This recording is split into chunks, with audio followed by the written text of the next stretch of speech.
Trade talks terminated. President Trump has announced that he is ending negotiations with Canada, all over an advertisement put out by Ontario's government. The ad uses the words from President Ronald Reagan in a 1987 address, there's video right there, where he criticizes tariffs. The Reagan Foundation, though, yesterday put out a statement saying that the ad misrepresents the late president's speech. What's not clear is how they believe that Reagan really was misrepresented. Here's part. When someone says, let's impose tariffs on foreign imports, it looks like they're doing the patriotic thing by protecting American products and jobs. And sometimes for a short while it works, but only for a short time. But over the long run, such trade barriers hurt every American worker and consumer. High tariffs inevitably lead to retaliation by foreign countries and the triggering of fierce trade wars. Then the worst happens. Markets shrink and collapse, businesses and industries shut down, and millions of people lose their jobs. Canada has yet to respond to the president now cutting off trade talks. All of this comes against an important backdrop. Just hours before, really, President Trump is set to head to Asia for what could be the most important trade talks of all. Not with Canada, but with the world's second largest economy, China. The president still, at least as right now, expected to sit down and talk trade with Chinese President Xi Jinping next week. CNN's Elena Trine is at the White House. But first, Elena, Canada, what's happening? Yeah, look, the president, Kate, is threatening once again to upend the crucial economic relationship between the United States and its second biggest trading partner. Now, you said this, but overnight the president had said essentially that he is canceling trade talks with Canada over that ad that you played. And what's unclear is if the president had actually contacted or spoke with the Prime Minister, Mark Carney, or anyone in the Canadian government. I will say we've reached out to them. We're waiting to hear what the Canadians have in response to this message from the president. But essentially in this post on Truth Social, he said that he believes that the ad was fake, that the message was fake, that the Canadians government was playing with this ad. And he also argued that it was designed to interfere in the U.S.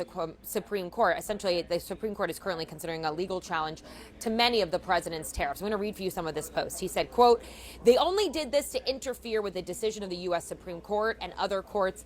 Tariffs are very important to the national security and economy of the USA. Based on their egregious behavior, all trade negotiations with Canada are hereby terminated." Now, the ad, you mentioned some of this, Kate, but while the ad was edited, it did lack context. It is unclear what was misrepresented, because if you look at that speech, it was a radio address that Reagan gave in 1987. He gave it from Camp David. It is very much a full-throated defense of fair and open trade. And what the timing of this as well, I think it's important to point out the context of this speech from Reagan. It was when he was placing higher tariffs on various Japanese products to try and stem the damage of imports of cheap Japanese semiconductors, the damage that was doing to the U.S. economy. But look, to take a step back and just re-examine the relationship between the United States and Canada, it had always been rocky. The president had previously threatened very high tariffs. He also has been kind of joking about having Canada become the 51st state. Talks were very bad when the former Prime Minister, Justin Trudeau, was still in office. After he resigned and Carney came into office, it did appear like things were becoming warmer. Relationships between the United States and Canada were getting better. Unclear now, though, where this leaves that. Unclear is definitely how we are starting this Friday. Elena, thank you so much. Much more to come from the White House this morning. The president posted on Truth Social that he is canceling trade talks with Canada over an ad featuring a speech from President Reagan. Listen. When someone says, let's impose tariffs on foreign imports, it looks like they're doing the patriotic thing by protecting American products and jobs. And sometimes for a short while it works, but only for a short time. But over the long run, such trade barriers hurt every American worker and consumer. So he called their behavior egregious, Sochi, and the airing of this ad. What gives? I mean, the ad's true. I mean, it talks about how tariffs are going to impact families. Listen, I don't think that Donald Trump is so, I mean, you just cannot predict what he's going to do on tariffs, and it impacts the economy. And there has been so much whiplash when it comes to these tariffs that it is very clear that he never had a plan and currently does not have a plan on. Subsidize inefficiency and poor management, people stop buying. Then the worst happens. Markets shrink and collapse, businesses and industries shut down, and millions of people lose their jobs. The memory of all this occurring back in the 30s made me determined when I came to Washington to spare the American people the protectionist legislation that destroys prosperity. It's all there. Willie, it's all there. Everything Ronald Reagan said, all the clips that were in that Canadian ad, that Ottawa ad, were all there in the address. It's really a very bizarre turn of events. Yesterday, Donald Trump said, well, I would have done the same thing if I were them. I understand why they did it. Then I don't know if somebody called the Reagan Foundation and said, hey, we need you to attack this ad. But they're attacking not only Reagan's words, but the foundation of Reagan's views on tariffs. He believes short-term tariffs were fine, but long-term tariffs, as he just said, wrecked the economy and would cost millions of people their jobs. Yeah, it's strange. It's one thing for President Trump, we've come to expect that to misrepresent things, but for the Reagan Foundation itself to come out kind of in support of that argument is odd, as you say. And Jonathan Lemire, this just dropped overnight. President of the United States in a Truth Social post saying, yeah, we're done talking to Canada because my feelings were hurt about this ad, which, as Joe just laid out and we played, you could hear it, you could see it, you can go on YouTube yourself if you don't believe and watch. It's what former President Reagan said. It's what former President Reagan said, and our current president is so easily triggered that a TV commercial can change international policy, trade policy, foreign policy. I mean, it's sort of an extraordinary encapsulation of where things are right now for this administration. And there's a lot of focus on tariffs and trade right now. The president later today heads to Asia. He'll meet with Xi Jinping while in Korea on the sidelines of a summit there, the Chinese trade deal. And that's been pretty tense at times. They hope to work on that. You know, obviously we're waiting on the Supreme Court to make a decision whether all of these tariffs are legal in the first place. But Mika, right. This is the president of the United States throwing a fit over an ad. And we should note the timing of this is pretty remarkable because he gets angry about this today. What's tonight? Tonight is game 1 of the World Series. Where is that game being played? Toronto, Canada. Oh boy. So there's going to be let's watch the American national anthem likely get booed tonight, like it was during that hockey tournament earlier in the spring. But this is going to set at the exact moment where we should be celebrating our friendship with Canada. This happens. Okay. And secondly, Joe needs to get some sleep. Like, seriously, what are you doing?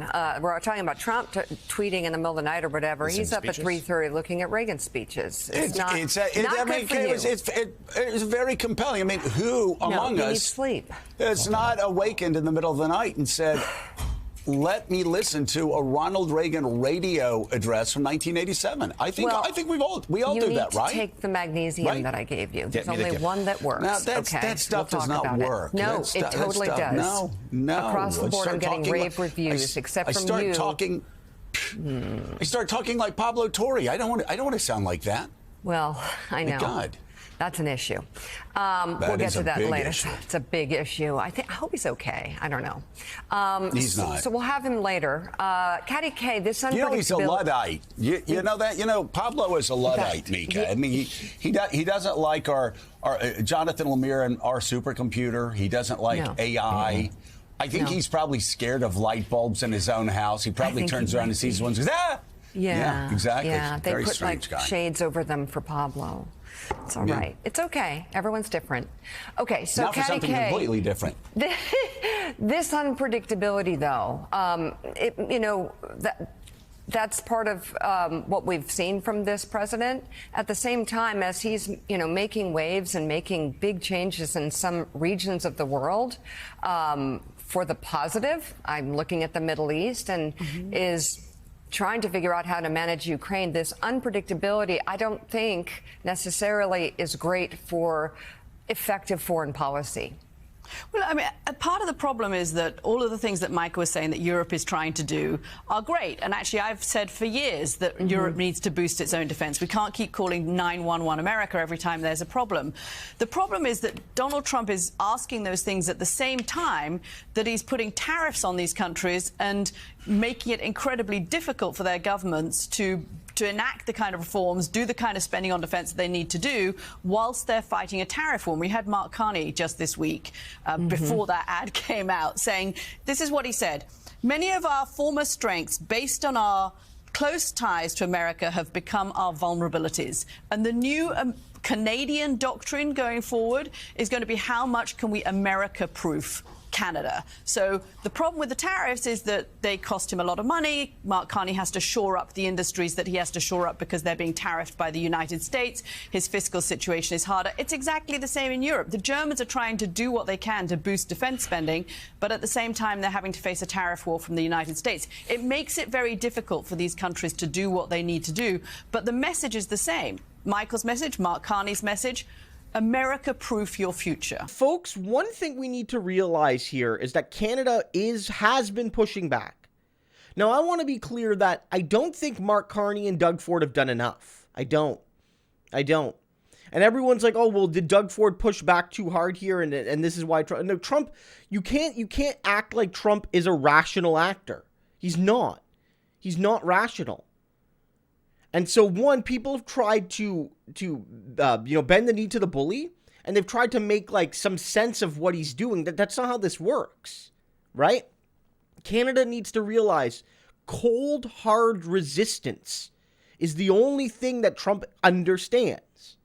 He doesn't everyone's like, oh, they made an ad of Ronald Reagan, and surely Trump will listen to this ideological. And I understand the point, right? Like, Ronald Reagan is sort of like a saintly figure on the American right. I think he's one of history's biggest monsters of the last 50 years, mind you, but he's a revered figure among the American right. And he did ideologically oppose tariffs. He was a big free trade guy. Because whether you like free trade or not, like ideologically, Reagan did.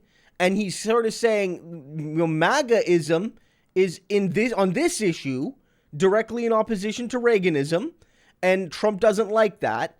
But the Trump would have found any other excuse. The Blue Jays win tonight. Trump will be like, oh, the Blue Jays are stealing baseball from us. I'm canceling the talks. Like, you could see Trump doing that, right? Does that sound ridiculous? Yeah, but it also sounds like Trump. So my position all along has been Mark Carney and Doug Ford being like, oh, we should give Trump this. We should praise him. We should call him transformative. None of that was ever going to work. Only cold hard resistance. Canada's done this before. We've passed laws to ban American alcohol. We've passed laws to try to diversify our trade abroad. We've done some of these things. The NDP, the New Democratic Party of Canada, the left-wing party of Canada, like the AOC Mamdani Party of Canada, they've been the most consistent opponents of Trump, saying we should ban this guy from coming to the country. After all, he's a convicted felon, and Canada doesn't let in convicted felons. So we could do more in Canada. We should do more. But I actually don't think on this, like, you can blame any one issue that Carney or Ford does, because Trump will always find an excuse to do what he was going to do all along.